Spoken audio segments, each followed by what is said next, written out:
Globo Economía llega usted por cortesía de desde wallstreet.com.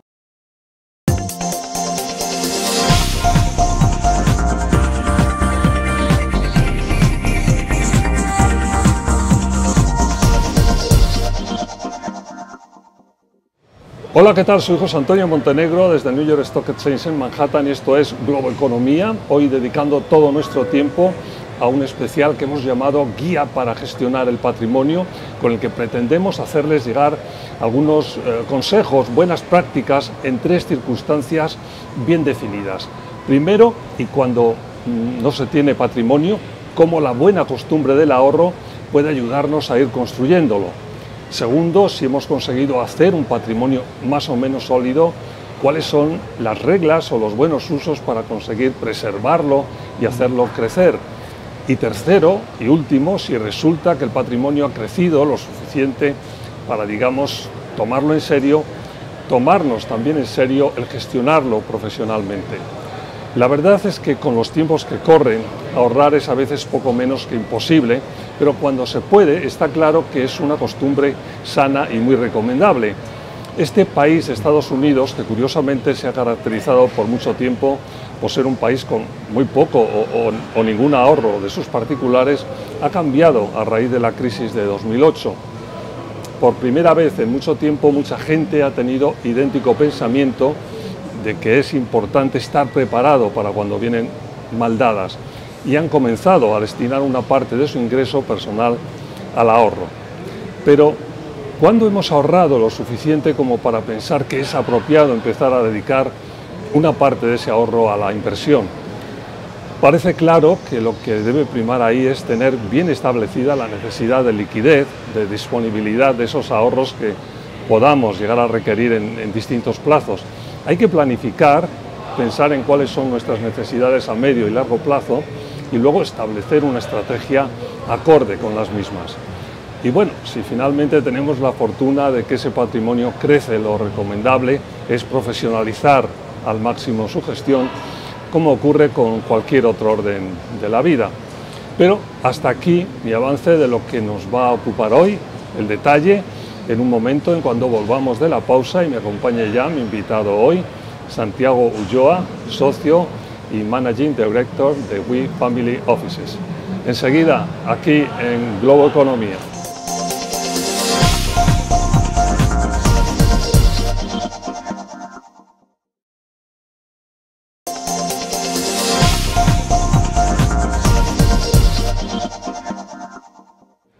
Hola de nuevo, como les decía hace un momento, mi invitado hoy es Santiago Ulloa, socio fundador de We Family Offices. Santiago, lo primero, como siempre, un verdadero placer tenerte con nosotros aquí. No, gracias a ti, José Antonio. Y gracias también por ayudarnos hoy en este programa a hacer este repaso, bueno, nosotros hemos llamado una guía de alguna forma para hacer surgir primero, que crezca y luego conservar el patrimonio. Empezando por el primer paso de esos tres que yo establecía en mi introducción, lo primero que hay que hacer para poder invertir es tener dinero, o sea que hay que ahorrar, ¿no? Exactamente. Exacto, ¿no? Entonces, ¿qué tan importante es esa virtud del ahorro y cómo pasar de esa virtud del ahorro a la virtud de empezar a poder invertir? Bueno, yo creo que es importante el que se eduque desde muy pequeños a las siguientes generaciones la costumbre de ahorrar. Realmente es intentar siempre tener un capital guardado para un caso de necesidad. Y es sano el que empiecen los jóvenes, que empiecen las parejas cuando ya empiezan a tener una vida profesional y por supuesto a una edad mayor mucho más, ¿no? Sobre todo en un momento que sabemos que los seguros sociales no van a poder cubrir tanto el día de mañana nuestras pensiones y que realmente hay que prepararse para eso, y al mismo tiempo que hay incertidumbres como tuvimos en el 2008 que te puede llevar a cualquier situación que necesites unos fondos extras para cualquier tema, ¿no? A propósito de este tema de 2008, yo lo comentaba en mi introducción, efectivamente en este país que no ha ahorrado nada por décadas, ¿no? De repente hemos visto cómo el índice de ahorro sube, ¿no? ¿Qué tan importante es eso? ¿Tú crees que está muy pegado a ese miedo y a la crisis de 2008? La gente todavía tiene cicatrices muy duras de la crisis del 2008 y tú cuando realmente has visto una situación que o perdiste el empleo lo pudiste llegar a perder o que el nivel de ingresos que tenías se ha reducido considerablemente, empiezas a pensar que tienes una necesidad de tener un fondo guardado de alguna forma que te ayuda a suplir en ese caso de necesidades, ¿no? ¿A partir de qué nivel de ahorro, tú que eres experto en estos temas, dirías que se puede empezar ya a dedicar una parte a invertir? No a arriesgar, pero bueno, a colocar en una... Yo creo que desde el primer dólar, yo creo que desde el primer momento tienes que ver qué haces con ese exceso de capital y sobre todo entender muy bien los flujos de caja que tú tienes, o sea, qué necesidades vas a tener tú en un futuro para mantener con ese capital que estás poniendo aparte, entender muy bien si lo quieres hacer por un tema puntual, le dices, no, yo quiero crear un bloque de dinero para las universidades de mis hijos o quiero crear para un tema de una necesidad específica por una enfermedad, etcétera, y hay muchos casos que también eso se puede suplir complementando, por ejemplo, con pólizas de seguro de vida. El objeto de tener una póliza de seguro de vida es por si tienes un caso que el principal productor o productora en la familia no puede hacerlo. Entonces ahí te hace falta tener unos fondos para poder cumplir el resto de tus necesidades, ¿no? Para conseguir dar un empujón a esos ahorros normalmente hay que arriesgar, ¿no? Es un momento, me parece a mí, tú ahora me dices si es así o no, es decir, como que hay un punto ahí en el que el riesgo es más importante que quizás cuando ya tienes el patrimonio un poco. ¿Qué tan importante es en esos momentos iniciales el arriesgar para intentar dar un saltito considerable? Bueno, en un momento como el actual, con tipos de interés tan bajos, es muy difícil poder tener retornos positivos a no ser que arriesgues algo. Y arriesgar algo vas a tener que tomar alguna decisión, o que te metes en un instrumento que tenga un riesgo superior, o que tienes que tomar una decisión de asumir una liquidez adicional. Por ejemplo, el que se mete en un inmueble, sabe que está asumiendo un riesgo, pero al mismo tiempo que tiene una liquidez. Lo normal es que el ladrillo a largo plazo pues te pueda ser una solución solvente para mucha gente, ¿no? A pesar de las crisis que ha habido en el largo plazo, normalmente te ha respondido, pero tienes liquidez. ¿Cuál va a ser la necesidad de esos fondos? Si es algo para relativamente una necesidad inmediata de 2 o 3 años, tienes que estar en algo mucho más líquido. Entonces, no es solo seguridad, es seguridad, potencial riesgo, liquidez, retorno, demás. Y bueno, luego lo que siempre decís, y tú me has dicho cantidad de veces, o sea que yo debería haberlo aprendido ya y no preguntarlo, pero lo hago para que se nos remache todavía más. Lo importante es tener una estrategia clara y mantenerla, dices tú siempre, ¿no? ¿Qué hay detrás de esa frase? ¿Cuál es el objeto de todo? Entonces, si tienes un objeto de que necesitas un capital a largo plazo, entonces puedes tener una estrategia a largo plazo de que puedas ir ahorrando, como tú dices, todos los años y que puedas ir invirtiéndolo en instrumentos similares a precios diferentes, con lo cual nunca estás comprando en el bajo, tampoco estás comprando en el máximo, ¿no? Eso es importante, pero hay que tener muy claro la estrategia. Y la estrategia es llevarla a cabo y decir, bueno, si en un momento determinado llega un precio determinado que ya estoy cómodo con la ganancia, sal. No intentes ser ambicioso, o sea, lo que decían en la película Wall Street, greed is good, no es tan good. O sea, yo creo que realmente hay que poder asumir, ser prudente y saber cuándo paras, así ¿no? Es. Y saberse bajar del caballo a tiempo. Cuando ¿no? el caballo todavía corre y está bien, ¿no? Que eso siempre es mejor que otro se lleve el último dólar. Hay que dejar ganar a todo el mundo. Cuando tú consideres que tú has ganado lo suficiente o que tú estás cómodo con el nivel de retorno que tienes, salte. Nunca intentes ser tan ambicioso que puedas llegar a perder lo que has ganado. Eso es muy importante, lo de no dejarse llevar, porque a veces, como dices tú muy bien, en películas y en historias dicen, no, hay que ser muy ambicioso, no, cuidado. No, yo creo que no, y sobre todo con un capital que es un capital de reserva, ¿no? Cuando tienes un exceso de patrimonio, como luego lo vamos a hablar, es totalmente distinto, puedes asumir otro riesgo. Pero cuando es un capital de reserva, yo creo que hay que ser prudente, ¿no? En esta fase, en este primer bloque en el que lo que estamos haciendo es pasar del ahorro a una inversión, más que nada, entonces, prudencia, ¿no? En esta primera fase es prudente. Y aunque yo decía esto del riesgo, decir, hay que tomar un cierto riesgo. Depende para qué estés creando ese capital. Si va a ser un capital que realmente lo quieres tener como un seguro, no puedes asumir ese riesgo, porque el seguro quieres tenerlo cuando lo vayas a necesitar. Está claro.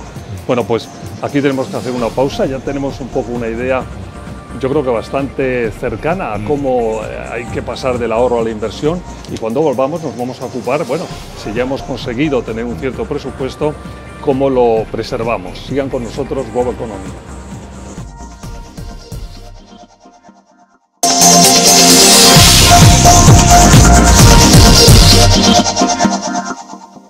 Estamos de vuelta a Globo Economía con Santiago Ulloa de We Family Offices. En este bloque decíamos, bueno, ya tenemos un cierto patrimonio, estamos haciendo una suposición, ahora vamos a querer preservarlo y ahí es donde entra en juego la regla que tantas veces también os he oído, te he oído y nos has explicado, la de la diversificación, ¿no?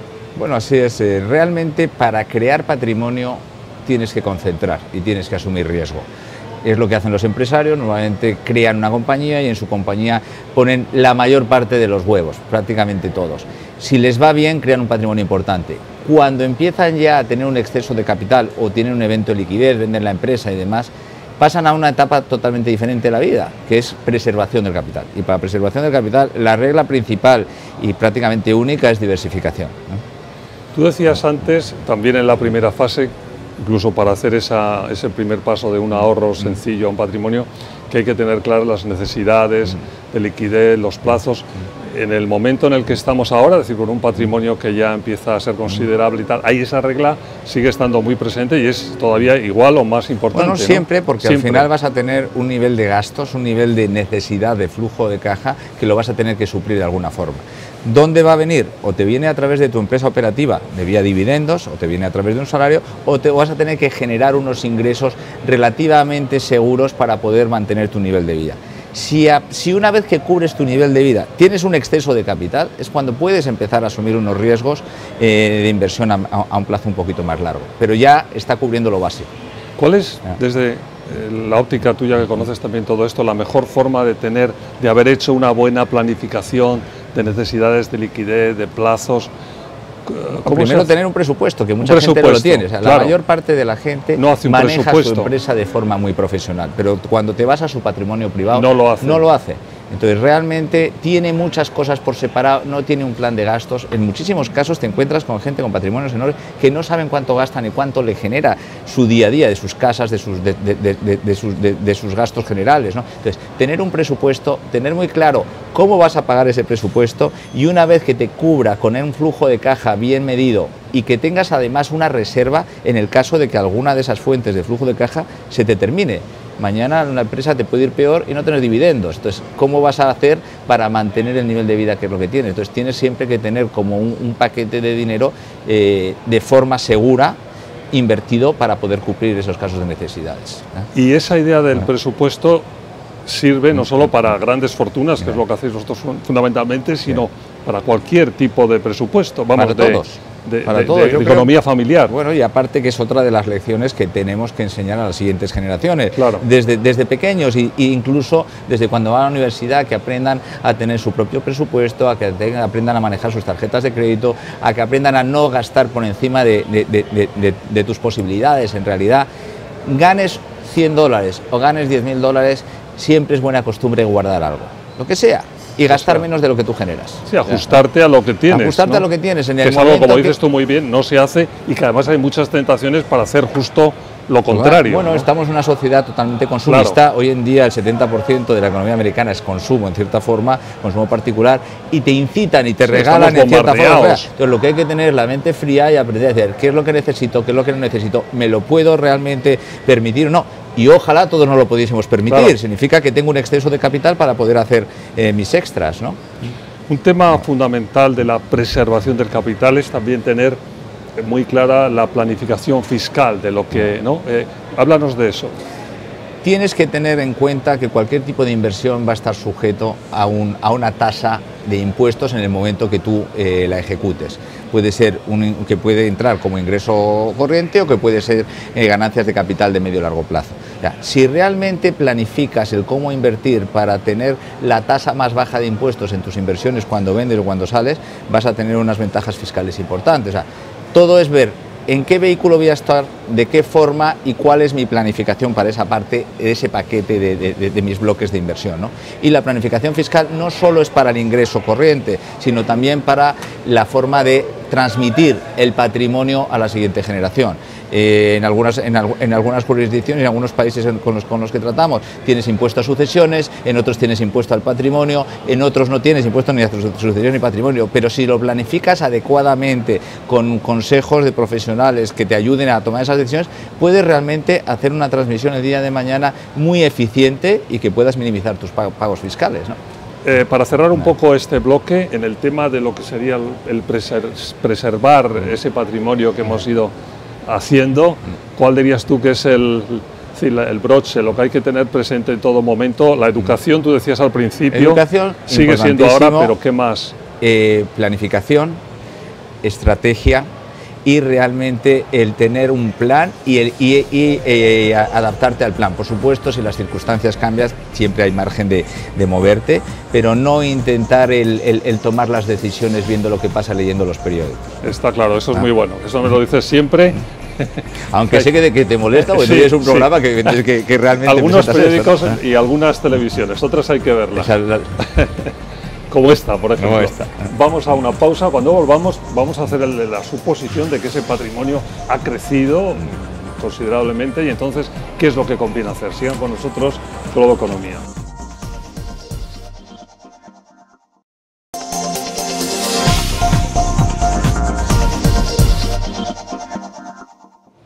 Hola de nuevo, estamos de vuelta a Globo Economía con Santiago Ulloa de We Family Offices. Bueno, en este bloque decíamos vamos a hacer la suposición de que las cosas han ido bien, nuestra inversión, nuestros ahorros han crecido y entonces estamos en un punto en el que convendría no equivocarse y ahí lo más, lo que me parece a mí que es apropiado es pedir ayuda, tener una asesoría profesional, ¿o no? Bueno, igual que en cualquier otro negocio, ¿no? Si tú realmente no sabes de fiscalidad, te vas a un abogado especialista, si no sabes de contabilidad, te vas a un contable, si no sabes de comprar entre empresas, te vas a un... En el tema de manejar inversiones es exactamente igual. Buscar ayuda de gente que lo principal es que no tengan conflicto de intereses, que realmente estén pagados por ti y que su única agenda sea asesorarte adecuadamente a ti, que no tenga conflicto. Eso es importantísimo, me gusta que lo saques ahora porque es lo que vosotros también, y tú en concreto insistes siempre en el tema de decir, es importante asegurarse que quien te asesora tiene una obligación fiduciaria, o sea, que está de tu lado. Explica un poco eso, que por cierto la legislación en este país, en Estados Unidos, ha cambiado y ahora es obligatorio en determinados... Bueno, afortunadamente ha venido por un cambio de las leyes del mercado laboral, o sea que realmente para los fondos de pensiones, para los fondos que invierten las pensiones de los trabajadores, los 401(k) que se dicen en Estados Unidos, acaban de imponer y acaban de pasar una ley que los que lo manejen están obligados a tener que proteger y que poner una obligación fiduciaria, es decir, poner los intereses del inversionista por delante de los suyos. Este es un cambio grande que nosotros hemos estado peleando muchísimo en la industria, porque cuando vas al mercado financiero, al mercado de inversiones tradicionales, ni los bancos ni los brokers están sujetos a esta obligación fiduciaria, sino que ellos tienen que sugerir algo que sea bueno para el cliente, pero no significa que tiene que ser ni lo mejor ni el mejor precio. En nuestra visión, siempre hay que tener al cliente por delante, no tener conflicto, que seas pagado, remunerado por el cliente y que cuando buscas la mejor opción de inversión no vayas a ver dónde me gano yo más o dónde realmente son las condiciones mejores para mí, sino qué encaja este cliente es específico por el nivel de riesgo que quiere, el nivel de liquidez que tiene y el nivel de visión que tiene. Y eso es lo que me decís siempre, que es importante es cerciorarse de que es así, preguntarlo con el asesor, tener clara la... Bueno, preguntarlo y que lo conteste por escrito, porque es muy fácil decir, no, yo no tengo conflicto, no, oiga, usted póngamelo por escrito, ¿no? Está claro. Bueno, ahí en este nivel en el que decimos estamos teniendo ya un cierto presupuesto, es importante la asesoría para el tema financiero, pero también tú siempre me dices, no solo el financiero, ahí es donde se abren un montón de campos que son tremendamente importantes, ¿no? Bueno, porque realmente el invertir no es exclusivamente en el invertir en el mercado financiero. De hecho, los mercados de capitales públicos, es decir, estamos en New York Stock Exchange, las bolsas y los mercados de bonos, etcétera, es difícil que den retornos altos en los próximos años. La realidad es que con una inflación que podemos estar cercano al 2%, si vemos los próximos años medias de retornos netos de 5% en bolsa va a ser alto, con lo cual hay que buscar otro tipo de inversiones para complementar lo que hemos dicho antes del primer paquete de inversiones muy seguras, líquidas, que me vayan a pagar mi flujo de caja.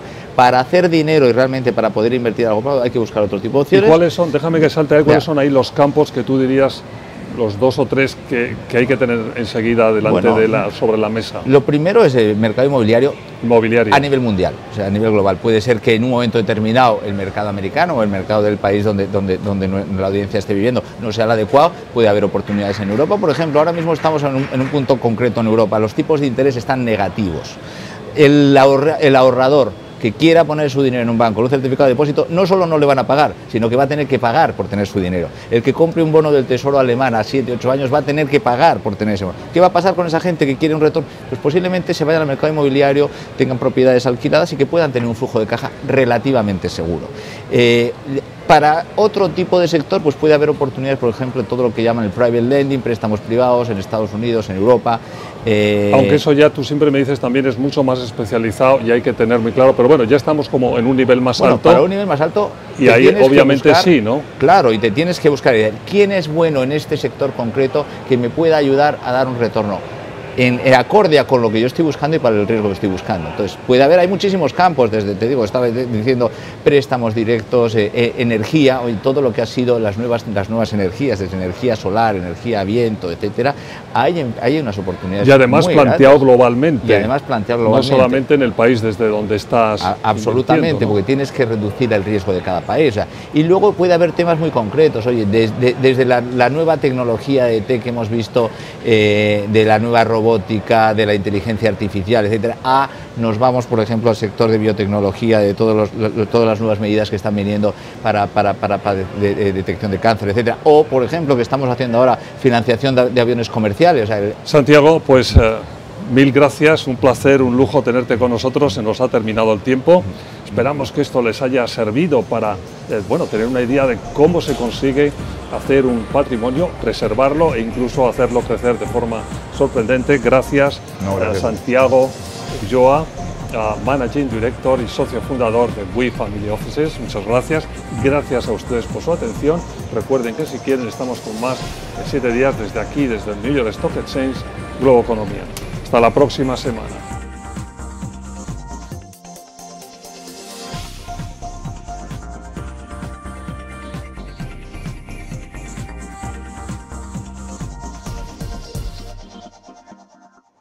Globo Economía llega usted por cortesía de desde wallstreet.com.